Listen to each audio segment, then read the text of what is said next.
മകൻ അകാലത്തിൽ വേർപിരിഞ്ഞു പോയിട്ടും ഇപ്പോഴും മകനോടൊപ്പം ജീവിക്കുന്ന ഒരച്ഛനും അമ്മയും.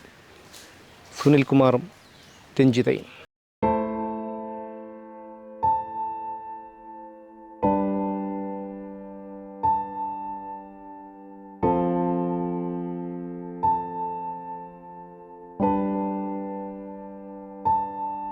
നമ്മളെപ്പോഴും ഇവിടെ വന്ന് ചെയ്യുന്ന കാര്യങ്ങളാണ്. അവന് ഇഷ്ടപ്പെട്ട സാധനങ്ങളൊക്കെ മേടിച്ചുകൊണ്ട് ഇവിടെ വയ്ക്കും. പിന്നെ അവന് ഏറ്റവും ഇഷ്ടപ്പെട്ട സാധനമാണ് ഈ ഗുലാബ് ജാമുൻ എന്ന് പറയുന്നത്. അപ്പോൾ അതിനുവേണ്ടി നമ്മളിന്നലെ പോയി അതൊക്കെ മേടിച്ചു. പിന്നെ അവന് നമ്മളൊരു ഷാമ്പ്രാണി തിരി കത്തിച്ച് വയ്ക്കും. എന്തോ ഒരു സാന്നിധ്യം നമ്മൾ ശ്രദ്ധിച്ചറിയാൻ പറ്റുന്ന ഈ ഒരു വേഡ് ഭയങ്കര പവർഫുൾ വേഡാണത്. ഇപ്പോൾ ഉള്ള കുട്ടികൾക്ക് ഇതൊരു ഇതായിരിക്കണം. കാരണം എൻ്റെ മോൻ പറയുന്നത് വെച്ചാൽ aim for the moon if you miss. അതായത് നിങ്ങളൊരു ചന്ദ്രനെ എയിം ചെയ്യൂ. പക്ഷേ സപ്പോസ് നിങ്ങൾ ചന്ദ്രനിൽ എത്താപ്പെടാൻ പറ്റിയില്ലാത്ത പക്ഷം you will land among the star. ഒരു കൂട്ടം സ്റ്റാറുകളുടെ ഇടയിലേക്ക് നിങ്ങൾ ലാൻഡാവും. അതായത് ഒരിക്കലും നമ്മൾ നെഗറ്റീവ് അടിച്ച് ഒരു കാര്യവും ട്രൈ ചെയ്യാതിരിക്കാൻ പാടില്ല.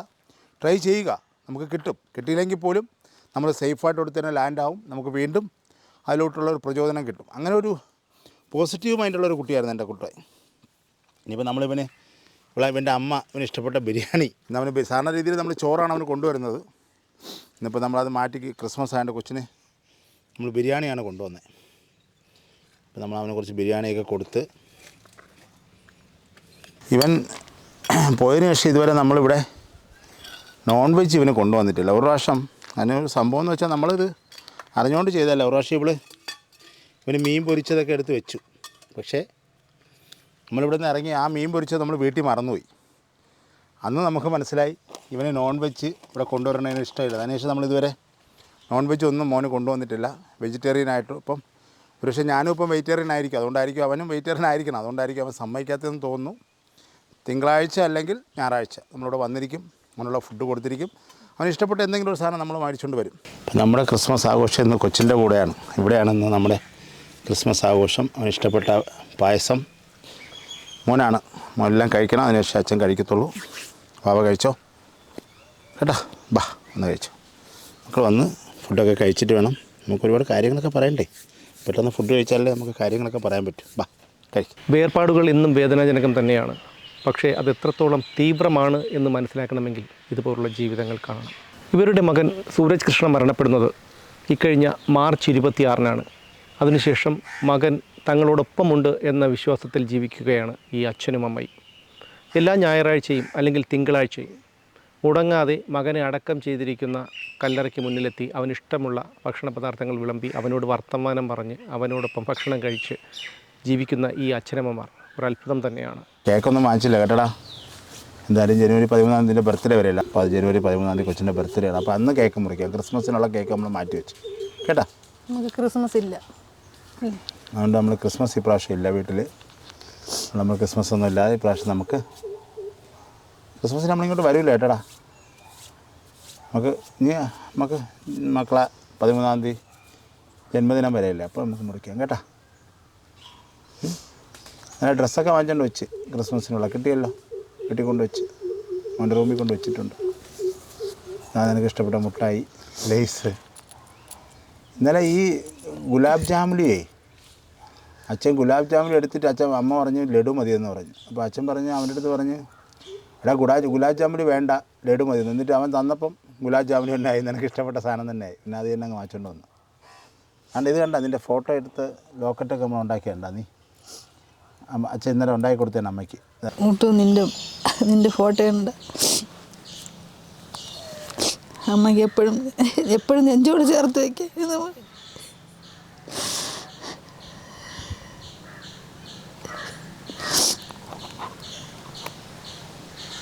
വീട്ടിൽ നിന്ന് പോയ മോനെ,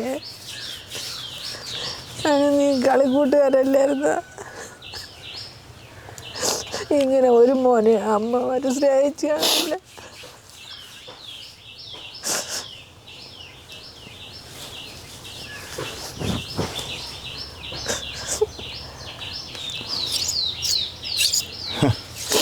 സ്ഥലം നമ്മൾ മൈൻഡ് പോലും ഇല്ല ചെയ്യാതിട്ടിരുന്ന സ്ഥലമായിരുന്നു.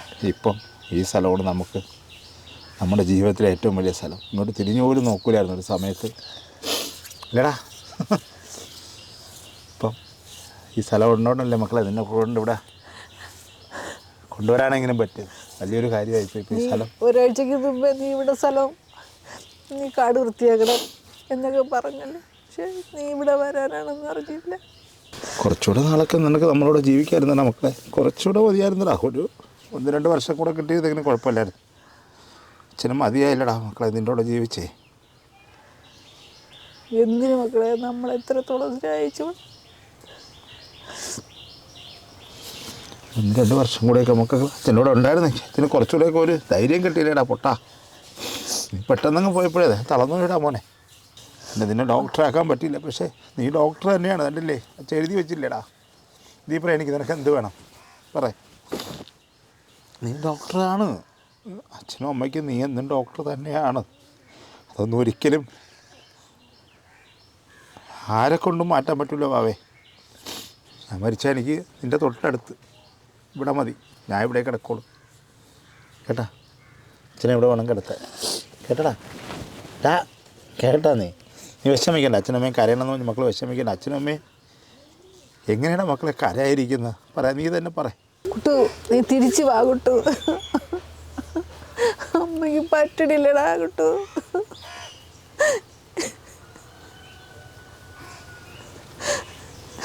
കുട്ടു എണീച്ചു വാ. അവൻ ഒരിടത്തും പോയിട്ടില്ലല്ലോ. അവൻ നമ്മളെ വിട്ട് പോകാൻ പറ്റില്ലല്ലോ. അവൻ എവിടെ പോകാനാണ്. ഇപ്പോഴും നീ കണ്ടില്ലേ അവിടെ വന്നപ്പോഴത്തേക്ക് കണ്ടില്ലേ അവൻ വന്ന കണ്ടില്ലേ നീ നമ്മളിറങ്ങിയപ്പോൾ കറക്റ്റായിട്ട് നിൻ്റെ കണ്ണിൽ തന്നെയല്ലേ കാണിച്ചു തന്നെ അവൻ വന്നത്. പിന്നെന്ത് തിരിച്ചു വാ. അമ്മയ്ക്ക് ആരുമില്ലടാ കുട്ടു വാടാ.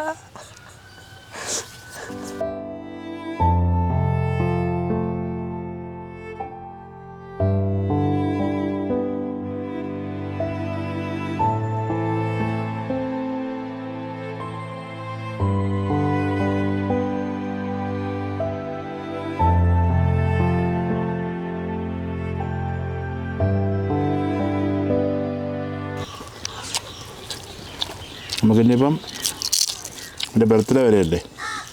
ഇതൊക്കെ ഒന്ന് പെയിൻ്റൊക്കെ അടിക്കണം. പരിപാടികളൊക്കെ ഉണ്ട്. ഇവനെ നമ്മളെ ആ കോമഡി എനിക്ക് ഓർമ്മയുണ്ട് അടി. ഇവൻ മറ്റേ അവിടെ പോയിട്ട് തഞ്ചാവൂർ പോയിട്ട് ജാതകം എടുക്കണം എന്താവും എന്നൊക്കെ നോക്കാൻ കൊച്ചിന് ഭയങ്കര ക്യൂരിയോസിറ്റി ആയിരുന്നു പാവം. അവിടെ പോയി ആ ജാതകം എടുത്തു. തഞ്ചാവൂർ പോയി ഈടെടുത്തു. എന്തൊക്കെയാണ് ഈ ചെറുക്കൻ കാണിച്ചു കൂട്ടിയത്. 70 വയസ്സ് വരെ ജീവിക്കുമെന്ന് പറഞ്ഞവനാണ്. ആ ബാംഗ്ലൂരൊക്കെ ഡേ ഫുള്ള് കിടന്ന് നൈറ്റ് ഫുള്ള് കിടന്ന് ഓടിച്ചിട്ട് ഡേയിൽ അവിടെ കിടന്ന് വർക്കും ചെയ്ത് പാവം. അവൻ പോയപ്പോഴാണ് എൻ്റെ വിഷമം മനസ്സിലാണ്. വണ്ടി ഓട്ടിക്കാനും ആരുമില്ല. എന്നിട്ടാണ് നമ്മളൊന്നും അറിയേണ്ട. ഫ്രണ്ട് സീറ്റ് കയറണം, സീറ്റ് ബെൽറ്റ് ഇടണം. ഇത് ഒറ്റ ഉറക്കം. പാവൻ്റെ കൊച്ചാനാണെന്ന് ഓടിക്കണം. അതെയല്ലോ നിനക്ക് ഇപ്പം എന്നെ ഒറ്റക്കിട്ട് വണ്ടി ഓടിപ്പിച്ചപ്പോൾ. എൻ്റെ പേര് ശ്രീകുമാർ എന്നാണ്. സുനിലിൻ്റെ കൂട്ടുകാരനാണ്. കൂട്ടുകാരൻ്റെ മോനും ഞാനും മറ്റായിരുന്നു ഈ നിർമ്മാല്യം തൊഴാൻ ശിവൻകോവിലിൽ പോയിക്കൊണ്ടിരുന്നത്. അപ്പം നല്ല ഹാപ്പിയൊക്കെ ആയിരുന്നു. അപ്പം തൊഴുതൊക്കെ ഇറങ്ങിയപ്പോഴത്തേക്കും അവസാനം നല്ല ബുദ്ധിമുട്ടിയൊക്കെയാണ് തൊഴുത്. 41 അന്നൊക്കെ നല്ല ബുദ്ധിമുട്ടുണ്ട്. അന്ന് ഉത്സവമാണ് അവിടെ. ലാസ്റ്റ് തീരുന്ന ദിവസമായിരുന്നു. അപ്പോൾ അത്രയും നമ്മളൊരു 2-3 മണിക്കൂർ ഇരുന്നൊക്കെ തൊഴുത് കണ്ടിറങ്ങി അവന് ഭയങ്കര സന്തോഷമായി. കാര്യം നടക്കുകയും പറ്റില്ല എന്ന് പറയുന്ന കാര്യം നടന്നപ്പോൾ അത്രയ്ക്ക് ഭയങ്കര സന്തോഷമൊക്കെയായിരുന്നു. അപ്പോൾ വണ്ടിയിൽ അവനാ വണ്ടി ഓടിക്കുന്നത്. വന്നപ്പോഴത്തേക്ക് അവന് ഭയങ്കര സന്തോഷമാണ്. വണ്ടിയിൽ ഇരുന്ന് ഭയങ്കര ചിരിയും നല്ല സന്തോഷമൊക്കെ ആയിരുന്നു. അങ്ങനെ അവൻ്റെ ആഗ്രഹം അങ്ങനെ നിറവേറി വന്ന് നമ്മൾ അങ്ങനെയൊക്കെ പോയിക്കൊണ്ടിരുന്നപ്പോൾ എൻ്റെ ഇങ്ങനെ ഈ മരിക്കണതിന് തലേ ദിവസം രാത്രി എന്നെ കോട്ടം വെച്ച് കണ്ട് ഞങ്ങൾ ഒരുപാട് സംസാരിച്ച് ഒക്കെയാണ് പോയത്. പിറ്റേന്നാണ് ഇങ്ങനെ ഒരു 11-12 മണിയാകുമ്പോഴിങ്ങനെ അറിയുന്നത്, എന്നെ വിളിച്ച് ഇങ്ങനെ പറയുന്നത്. അപ്പോൾ ഞാൻ സ്ഥലത്ത് ആറ്റിങ്ങായിരുന്നു. അവിടെ നിന്ന് എനിക്ക് വരാൻ പോലും പറ്റാത്തൊരവസ്ഥയിലായിരുന്നു. അപ്പം എൻ്റെ ഒരു കൂട്ടുകാരൻ പിന്നെ എന്നെ ബൈക്കിലാണ് പോയത്. ബൈക്ക് ഓട്ടിച്ചാൽ എനിക്ക് അത്രയ്ക്കുള്ള ഇതായില്ല. കാര്യം വെച്ചാൽ ഇത് കേട്ട പെട്ടെന്നുള്ളൊരു ഷോക്കിൻ്റെ ഇതിൽ എനിക്ക് ഒരു എന്തോ ഇതായിപ്പോയി. പിന്നെ അവിടെ നിന്ന് കൂട്ടുകാരനാണ് എന്നെ കൂടെ കൊണ്ടുവന്നത്. കാര്യം വെച്ചാൽ അതങ്ങനെയാണ്. നമ്മൾ അത്രയ്ക്ക് എവിടെ പോയാലും എന്നെ കൂട്ടേ കൊണ്ടുപോകുള്ളൂ. ഇവർക്ക് ബാംഗ്ലൂരൊക്കെ പോകുമ്പോഴത്തേക്കും ക്ഷേത്രങ്ങളിൽ പോകുമ്പോഴേക്കും എന്നെ കൊണ്ടുപോകും. കാര്യം ഞാൻ ഉണ്ടെങ്കിൽ അവന് ഭയങ്കര സന്തോഷമാണ്. അപ്പോൾ എവിടെ പോയാലും അവൻ്റെ കൂടെ ഞാനുണ്ടാവും. അവൻ നിർബന്ധിച്ച് അച്ഛനോടും അമ്മയോടും പറയും എന്നെ കൂടെ കൊണ്ടുപോകണം എന്നൊക്കെ പറഞ്ഞ് പോവും. അതേപോലെ ലുലു മാളിൽ എവിടെ കറങ്ങാൻ പോയാലും എന്നെയും കൊണ്ടേ പോകത്തുള്ളൂ. അങ്ങനെ ഒരു ഫ്രണ്ട്ഷിപ്പായിരുന്നു. ഇപ്പോൾ സുനിലാണ് എൻ്റെ കൂട്ടുകാരനാണെങ്കിലും അതിനൊക്കെ കാട്ടി ഉപരിയായിട്ട് അവൻ എൻ്റെ അടുത്ത് അത്രയും നല്ല സ്നേഹവും ഇതൊക്കെ ആയിരുന്നു. പക്ഷെ അവൻ പോയപ്പോൾ ഒരു വല്ലാത്തൊരു അവസ്ഥയായി എനിക്കും. നമുക്കിപ്പോൾ ആരുടെയും പറയാൻ പറ്റത്തില്ല. നമ്മളങ്ങ് ഉള്ളിൽ അങ്ങ് പോകുന്നു. അതുകൊണ്ട് ഞാൻ പിന്നെ ഈ പ്രാവശ്യം നിർമ്മാല്യം തൊഴാൻ പോയില്ല. കാര്യം 1 വർഷം പോലും ആയില്ല. അതുമല്ല എന്തു പറയാം, രാത്രി 3 മണിക്കൊക്കെ എണീച്ച് നമ്മൾ പോകുന്നത്. ആ ഒരു വിഷമം എനിക്കുണ്ട്. കല്ലറ പണിയണമെന്ന് വെച്ചാൽ ഇത് ഞാൻ പഠിച്ചതൊന്നുമല്ല. നമ്മൾ വന്ന് ഒരു ഇത് കണ്ട് അങ്ങ് മനസ്സിൽ തോന്നിയത് പോലെ അങ്ങ് ചെയ്ത്. പക്ഷെ ഇത്രയും ഒരു നല്ല രീതിയിൽ ചെയ്തതാണ് എൻ്റെ തോന്നൽ. എന്നിട്ട് കാര്യമില്ല, നമ്മളെ ഒരു കൂടപ്പിറപ്പല്ലേ പോയത്. ആ ഒരു വിഷമമുണ്ട്. ഇവനാണ് ഈ കല്ലറയൊക്കെ ചെയ്ത് ഇവന് ഞാൻ വെളിയിൽ നിന്ന് ആളിനെയൊക്കെ വിളിച്ച് ചെയ്യിപ്പിക്കാമെന്നൊക്കെ വിചാരിച്ചിരുന്നായിരുന്നു. പക്ഷേ അപ്പോഴാണ് നമ്മളെല്ലാം ഒരാളിനെ വിളിച്ച് കാണിച്ച് പുള്ളിക്ക് ഞാൻ കാര്യങ്ങളൊക്കെ പറഞ്ഞ് പുള്ളി പറഞ്ഞ് ഇത്ര രൂപ എല്ലാം റെഡിയാക്കിയപ്പോഴാണ് ഇപ്പോൾ ഒരു ദിവസം വൈകിട്ട് വീട്ടിൽ വന്നിട്ട് പറഞ്ഞടാ, നീ ആരെയും വിളിക്കണ്ട, നമുക്ക് ചെയ്യാടാന്ന് പറഞ്ഞ്. അപ്പോൾ ഞാൻ പറഞ്ഞടാ, നിന്നെക്കൊണ്ട് പറ്റുമോ? ഇല്ലടേ, നമുക്ക് ചെയ്യാടാ, എൻ്റെ കുട്ടൂൻ്റെ കല്ലറ ഇല്ലടാ, ഞാനല്ല, പിന്നെ അവൻ്റെ മാമനല്ലാതെ വേറെ ആരടാ ചെയ്യണമെന്ന് പറഞ്ഞാൽ അവൻ പാവം ഇവ സ്വന്തം ഇഷ്ടപ്രകാരം വന്നത് കെട്ടിയത്. അവൻ സ്വന്തം മാമനെ കൊണ്ട് കല്ലറ കെട്ടിപ്പിച്ചു. എനിക്ക് കൊള്ളി വയ്ക്കേണ്ട എൻ്റെ മോന് എന്നെ കൊണ്ട് അവൻ്റെ കർമ്മം ചെയ്യിപ്പിച്ചു. ഇങ്ങനെയുള്ള ഒരു ഗതികേട് ഒരു രക്ഷകർത്താക്കൾക്ക് വരാൻ പാടില്ല. കാരണം നമ്മളോളം വളർന്ന് നമ്മൾ ആശ്വസിച്ചിരിക്കും നമ്മളെ കൊള്ളി വയ്ക്കാനും ഒക്കെ നമ്മുടെ മോൻ കാണുമെന്ന്. പക്ഷേ അതിനുള്ള ഒരു അവസരം അവൻ എനിക്ക് തന്നില്ല. കാരണം അവൻ്റെ ബാക്കിയുള്ള കാര്യങ്ങളിപ്പം ഞാൻ ചെയ്യേണ്ട അവസ്ഥയാണ്. അവൻ്റെ മരണാന്തര കർമ്മങ്ങളും എല്ലാം എന്നെക്കൊണ്ടും അവൻ്റെ മാമനെ കൊണ്ടും അവൻ്റെ ഇഷ്ടമുള്ളവരെ കൊണ്ട് എല്ലാവരും അവൻ ഓരോരോ ജോലി ചെയ്യിപ്പിച്ചു. അവൻ്റെ മാമനെ കൊണ്ട്, അവൻ്റെ മാമനെന്ന് പറഞ്ഞാൽ എൻ്റെ അളിയനാണ് രഞ്ജു. അവനാണ് ഈ മാർബിളൊക്കെ സെലക്ട് ചെയ്ത് ഇതൊക്കെ അവനാണ് വാച്ച് തന്നത്. അവനെ കൊണ്ട് അവൻ അത് മേടിപ്പിച്ചു. ഇവനെ കൊണ്ട് കല്ലറ കെട്ടിപ്പിച്ചു. എന്നെക്കൊണ്ട് അവൻ്റെ എല്ലാ കാര്യങ്ങളും ചെയ്യിപ്പിച്ചു. അപ്പോൾ അവനിഷ്ടമുള്ളവരെ ആരും അവൻ വിടുന്നില്ല. എല്ലാവരെയും ഇങ്ങനെ ആകർഷിച്ച് നിർത്തിയിരിക്കുകയാണ്. ഇവൻ മാക്സിമം ഇവിടെ ഞാൻ എപ്പോൾ ഇവിടെ വരണാളെയാ, നീ വരണാളെന്ന് ചോദിച്ചാൽ ഓടി വരും.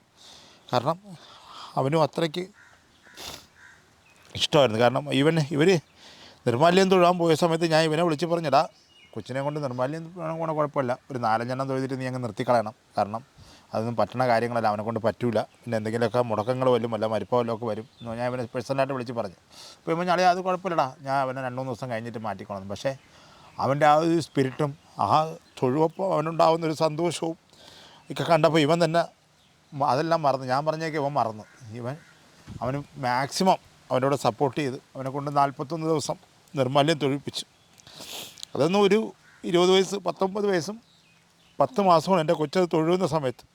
ഒരു കുട്ടിയൊക്കെ പറ്റുമെന്ന് ഞാൻ ചലഞ്ച് ചെയ്യുന്നുണ്ട്. ഒരിക്കലും പറ്റത്തില്ല. ഈ പ്രായത്തിലൊരു കൊച്ചൊന്നും അങ്ങനെയൊക്കെ പോയി നിർമ്മാല്യം തൊഴുവെന്നൊന്നും എനിക്ക് തോന്നുന്നില്ല.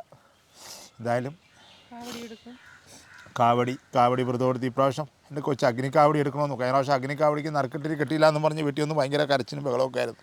അപ്പോൾ ഞാൻ പറഞ്ഞു, മോനെ കുഴപ്പമില്ലടാ, നമുക്ക് ഈ പ്രാവശ്യം ഇവൻ മരിക്കുന്നതിന് ഈ ഇത് കഴിഞ്ഞിട്ട് ഇവൻ വീണ്ടും വ്രതം കണ്ടിന്യൂ ചെയ്യുമ്പോൾ ഇപ്പോൾ ഇവൾ വഴക്ക് പറഞ്ഞടാ, അങ്ങനെ നോൺ വെജ് ഒന്നും കഴിക്കായിരുന്നു കൂടെ, നമുക്ക് എന്തെങ്കിലും അസുഖം വരും. അങ്ങനെ അവനെ കൊണ്ട് ഇവിടെ നിർബന്ധിച്ച് വ്രതം മുറിപ്പിച്ച് അപ്പോൾ പറഞ്ഞു, അമ്മ ഞാൻ ഒരാഴ്ച കഴിഞ്ഞ് വീണ്ടും വ്രതം എടുക്കും, എനിക്ക് കാവടിക്ക് വ്രതം എടുക്കണമെന്നൊക്കെ പറഞ്ഞു തന്ന കുട്ടിയാണ്. പക്ഷേ ഒന്നിനും പറ്റിയില്ല. അവൻ്റെ ആഗ്രഹങ്ങൾ, എനിക്ക് തോന്നുന്നു അതൊക്കെ ആയിരിക്കും അവൻ്റെ ആഗ്രഹങ്ങൾ, പൂർത്തീകരിക്കാൻ പോകാത്ത ആഗ്രഹങ്ങൾ. പക്ഷേ അതൊന്നും നമുക്ക് ചെയ്യാൻ പറ്റത്തില്ലല്ലോ. എന്തായാലും എവിടെയായിരുന്നു എൻ്റെ കൊച്ച് സമാധാനത്തോടെ ഉണ്ടെന്നുള്ള കാര്യം ഉറപ്പാണ്. കാരണം അവൻ നമ്മുടെ അടുത്ത് വരാറുണ്ടല്ലോ, വന്ന് അവൻ്റെ അടുത്ത് വിഷമങ്ങളൊന്നും പറയാറില്ല, ഒരു കാര്യമേ പറയാറുള്ളൂ, എനിക്ക് അച്ഛനെ ഒന്ന് കാണാൻ പറ്റിയില്ലല്ലോ എന്നവൻ എപ്പോൾ വന്നാലും അവൻ അതേ എന്നോട് പറയാനുള്ളൂ. അച്ഛനെ എനിക്കൊന്ന് ലാസ്റ്റായിട്ട് കാണാൻ പറ്റിയില്ലല്ലോ അച്ഛാ. ഈ വിധിയെന്ന് പറഞ്ഞ സാധനം ഒരു ദിവസം, എൻ്റെ മോൻ 26-ാം തീയതി മരിക്കുന്നു, 27-ാം തീയതി വരെ എനിക്ക് അവസരം തന്നെങ്കിൽ എനിക്ക് അവനെ കാണാൻ പറ്റുമോ? കാരണം 27-ാം തീയതി തൊട്ട് ലീവാണേ. പക്ഷേ ഒരു ദിവസം എനിക്കൊന്ന് നീട്ടി കിട്ടിയിരുന്നെങ്കിൽ ഒരു പക്ഷേ എനിക്കെൻ്റെ കൊച്ചിനത് കാണാൻ പറ്റുമോ? ഞാൻ ഒരു അച്ഛനല്ലേ.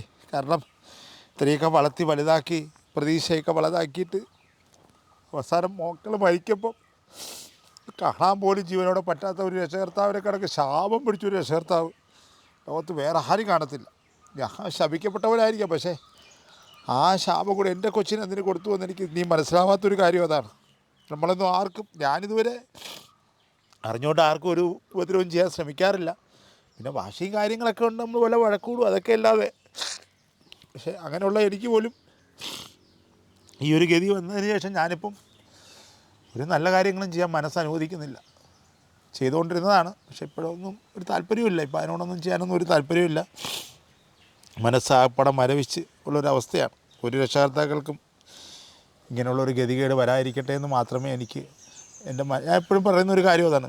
ദൈവത്തിനൊന്നും വിളിയില്ല, എന്നാലും ഞാനിങ്ങനെ പറയും, ആർക്കും മക്കളെ കിട്ടിയില്ലെങ്കിലും കുഴപ്പമൊന്നുമില്ലപ്പാ, പക്ഷെ കൊടുത്തിട്ട് അവരെ ഈ ചെറിയ പ്രായത്തിലൊക്കെ മാതാപിതാക്കളെ എന്നൊക്കെ എടുത്തുകൊണ്ട് പോകുമ്പോഴേ അവർക്കുണ്ടാകുന്നൊരു മാനസിക വേദനയും മാനസിക വിഭ്രാന്തിയും അവരുടെ ജീവിതം തന്നെ തകർന്നു പോണ ഒരവസ്ഥയുണ്ടല്ലോ, അതൊക്കെ നിങ്ങൾക്കിപ്പം എന്നിലൂടെ തന്നെ കാണാൻ പറ്റും.